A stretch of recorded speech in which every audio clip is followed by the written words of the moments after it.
গিয়ে ফেসে গেল প্রধান উপদেষ্টা ডক্টর মোহাম্মদ ইউনূস। গাড়ি বহরে পচা ডিম ছুড়ল আওয়ামী লীগের ছাত্রলীগ কর্মীরা। এই স্বৈরাচারের প্রতিনিধি আক্তারের দর, আক্তারের গায়ে ডিম নিক্ষেপ হয়েছে। আক্তার রাজাকারের প্রতিনিধি আক্তার, আক্তারে দেন। রাজাকার আন্দোলনকে আমরা বিক্ষেপণ করেছি, তাকে মারি দেওয়া হয়েছে। সে লজ্জায় রাষ্ট্রটাকে ধ্বংস করে দিচ্ছে। এই কিন্তু সরকারকে আমরা চাই না। মাননীয় প্রধানমন্ত্রী জননেত্রী শেখ হাসিনা স্টিল বহাল করে দিতে প্রধানমন্ত্রী। এই দেশের সরকার জননেত্রীর সরকার।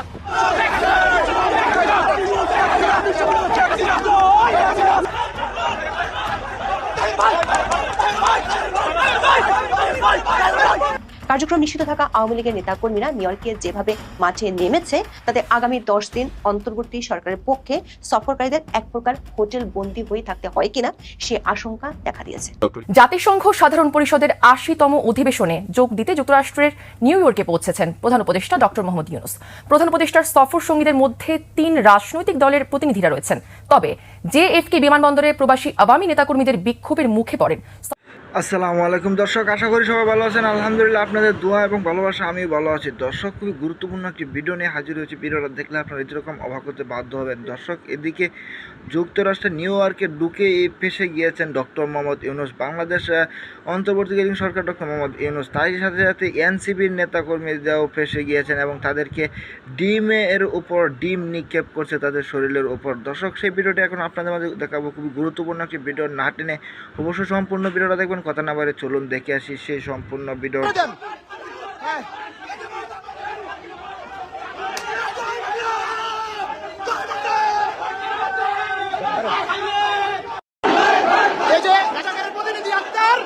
রাজাকারের প্রতিনিধি আক্তার আছে এখানে।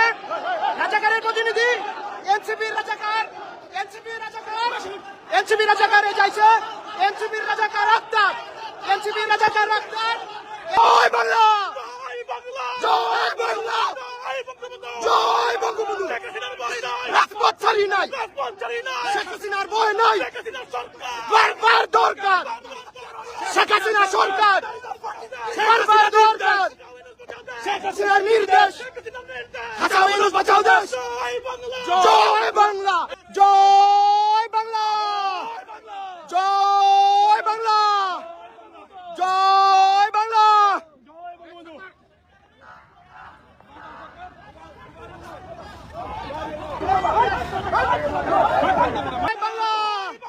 জয় বাংলা, জয় বঙ্গবন্ধু। বারবার দরকার শেখ হাসিনা সরকার, রাজপথ ছাড়ি নাই, শেখ হাসিনা ভয় নাই। এই চলবে direct action, direct action, direct action.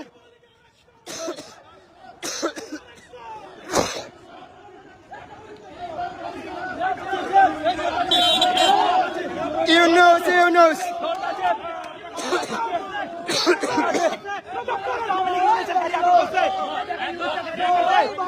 জয় বাংলা, জয় বঙ্গবন্ধু।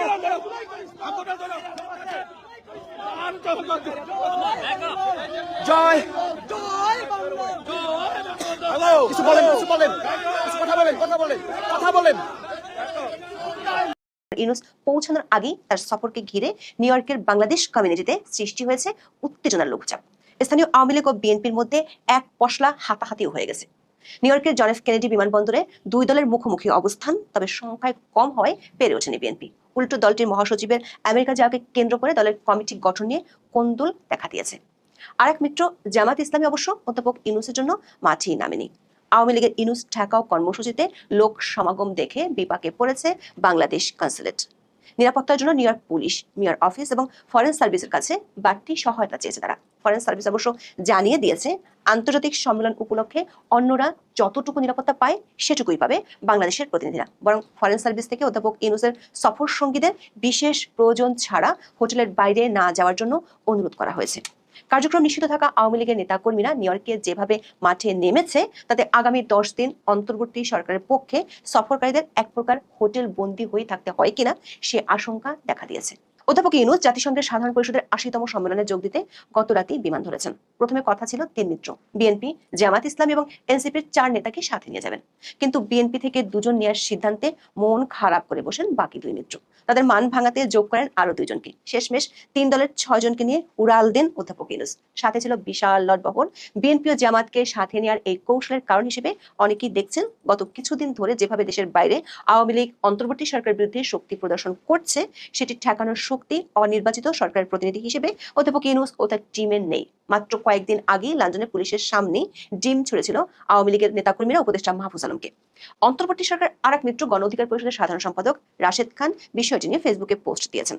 জনাব রাশেদ লেখেন, অন্তর্বর্তী সরকার উপদেষ্টাগণ জাতিসংঘ সফরে ৩টি রাজনৈতিক দলের প্রতিনিধিদের নিজেদের প্রোটেকশনের স্বার্থে নিয়ে গেছেন। রাশেদ খান মনে করেন এই প্রোটেকশন দেয়া ছাড়া সেখানে রাজনীতিবিদদের কোনো কাজ নেই। জনাব রাশেদের এই কথার প্রতিফলন অবশ্য এরই মধ্যে সামাজিক মাধ্যমে দেখা গেছে। সামাজিক মাধ্যমে বেশ কিছু মিম ভাইরাল হয়েছে, যেখানে এই ৩ রাজনৈতিক দলের যারা সফর সঙ্গী তাদেরকে একেবারে ছবি বানিয়ে অধ্যাপক ইউনূসের বডিগার্ড হিসেবে দেখানো হয়েছে। রাশেদ খান অবশ্য অধ্যাপক ইউনূসের বিরুদ্ধে একটি গুরুতর অভিযোগ করেছেন। সেটি হলো অধ্যাপক ইউনূস তার প্রোটেকশন দিতে গিয়ে এই যে বিএনপি জামাতের ৪ নেতাকে নিয়ে গেল, তাতে বিদেশের মাটিতে রাজনৈতিক দলগুলোকে মুখোমুখি অবস্থানে দাঁড় করালো। ঠিক যেভাবে গত ১৩ মাস ধরে জাতীয় ঐক্যের নামে বিশাল এক অনৈক্য কমিশন দেশে গড়ে তুলেছেন, সেটার ছোঁয়া বিদেশের মাটিতেও রেখে আসতে চান শান্তিতে নোবেল বিজয়ী। দৈনিক মানবজমিন অবশ্য একে বলছে দেশের কাইজ্জা বিদেশের মাটিতে নিয়ে যাওয়া হয়েছে। পত্রিকাটি আশঙ্কা করছে সহিংস আচরণ ঠেকাতে নিউ ইয়র্কে অ্যাকশনে যাবে পুলিশ। ফলশ্রুতিতে ঘটনা থামলেও তা স্থানীয় এবং আন্তর্জাতিক সংবাদ মাধ্যমের শিরোনাম হয়ে দেশের ভাবমূর্তিতে দীর্ঘমেয়াদে মারাত্মক প্রভাব ফেলতে পারে। এই আশঙ্কা যে একেবারে অমূলক নয় তার প্রমাণ এর মধ্যে পাওয়া গেছে। নিউ ইয়র্কের জ্যাকসন হাইটসে বিএনপি এবং আওয়ামী লীগের নেতাকর্মীদের মধ্যে হাতাহাতির ঘটনা ঘটেছে। নিউ ইয়র্ক সময় রোববার রাত ৮টার দিকে এই ঘটনা ঘটে। বিভিন্ন গণমাধ্যমের খবরে বলা হয়েছে আওয়ামী লীগের নেতাকর্মীরা আমেরিকার বিভিন্ন প্রদেশ থেকে এসে নিউ ইয়র্কে জড়ো হয়েছে। প্রায় ১০০০ খানেক নেতাকর্মী সেখানে উপস্থিত হয়েছে। তারা বিভিন্ন গ্রুপে বিভক্ত হয়ে যেখানে ইউনূস সেখানেই প্রতিরোধ কর্মসূচি পালন করার ঘোষণা দিয়েছে। সে তুলনায় বিএনপি নেতাকর্মীদের সংখ্যা অনেক কম। জ্যাকসন হাইটসে কথা কাটাকাটির এক পর্যায়ে ২ গ্রুপের মধ্যে হাতাহাতির ঘটনা ঘটে। পরে নিউ ইয়র্ক পুলিশ এসে তাদের ছত্রভঙ্গ করে দেয়। বিএনপি সমর্থক এক ব্লগারকে নাজেহাল করতেও দেখা যায়। এদিকে বিএনপি মহাসচিব মির্জা ফখরুল ইসলাম আলমগীরের নিউ ইয়র্কে যাওয়া উপলক্ষে স্থানীয় বিএনপির একটি সভা হয়। সেখানে কমিটি গঠনকে কেন্দ্র করে নিজেদের মধ্যে বিভেদে জড়িয়ে পড়েছে স্থানীয় বিএনপি নেতাকর্মীরা। নিউ ইয়র্কে আওয়ামী লীগের একাধিক সূত্রে জানা গেছে মোহাম্মদ ইউনূস যে হোটেলে অবস্থান করবেন তার সামনে প্রতিদিন অবস্থান কর্মসূচি ও কালো পতাকা প্রদর্শনের কথা রয়েছে দলটির নেতাকর্মীদের। শুক্রবার জাতিসংঘে মোহাম্মদ ইউনূসের ভাষণের সময়ও বাইরে কালো পতাকা প্রদর্শন ও বিক্ষোভ সমাবেশের ডাক দিয়েছে দলটি। পরের দিন টাইমস স্কয়ার সংলগ্ন মেরিয়ট মার্কাস হোটেলে মোহাম্মদ ইউনূসের মতবিনিময় অনুষ্ঠানের বাইরেও বিক্ষোভ কর্মসূচি পালন করতে নিউ ইয়র্ক সিটি প্রশাসনের অনুমতি নেওয়া হয়েছে বলে দলের নেতাকর্মীরা বলেছেন। দর্শক, অধ্যাপক ইউনূসের এই সফরে রাজনীতি যে লঘুচাপ হতে যাচ্ছে সেটির পূর্বাভাস নিউ ইয়র্কের বাংলাদেশ কনসুলেট আগে ভাগেই বুঝতে পেরেছিল। প্রায় ১ মাস আগে অধ্যাপক ইউনূসের নিরাপত্তা টিমের সাথে বৈঠকে তা স্পষ্টভাবে জানিয়ে দিয়েছিল কনসুলেট এবং জাতিসংঘ মিশন। তবে পূর্বাভাসের চেয়ে পরিস্থিতি বেশি বেসামাল হতে পারে এমনটাই এখন ধারণা করছেন বাংলাদেশের কর্মকর্তারা। এখন এটি মোটামুটি নিশ্চিত নিউ ইয়র্কে কঠোর নিরাপত্তা ব্যবস্থার মধ্যে থাকবেন ডক্টর মোহাম্মদ ইউনূস এবং তার সফর সঙ্গীরা। তাদের জন্য বাড়তি নিরাপত্তা চেয়ে যুক্তরাষ্ট্রের কাছে বাংলাদেশের পররাষ্ট্র মন্ত্রণালয় থেকে এর মধ্যে। সম্মানিত দর্শক, আপনারা সম্পূর্ণ ভিডিওটা দেখলেন। দর্শক, ভিডিওটা কেমন লেগেছে ভিডিও সম্বন্ধে অবশ্যই আপনাদের মহামূল্যবান মতামত কমেন্ট বক্সে জানিয়ে যাবেন। দর্শক, নিউ ইয়র্কে ঢুকে কি বিপদে পড়ে গেলেন ডক্টর মোহাম্মদ ইউনূস, কেন ঢুকেছেন নিউ ইয়র্কে তা এই ভিডিওতে তুলে ধরেছে এবং এনসিপি নেতাদের উপর কেন হামলা হয়েছে, ডিম কেন ছুড়ে মারলেন এনসিপি নেতার উপর।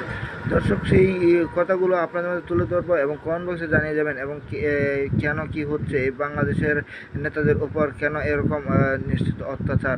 দর্শক, এবং সাবেক প্রধানমন্ত্রী শেখ হাসিনা নিউ ইয়র্কে ডক্টর মোহাম্মদ ইউনূসের পিছু ছাড়ছেন না, তিনি কি আবারও দেশে আসতে চাচ্ছেন, এরকম খবর আপডেট জানাতে আপনাদের মাঝে তুলে ধরবো। খুবই গুরুত্বপূর্ণ একটি ভিডিও, নাটেন সম্পূর্ণ ভিডিওটা দেখবেন। কথা না বলে ভালো থাকুন, সুস্থ থাকুন, দেখা হবে পরবর্তী।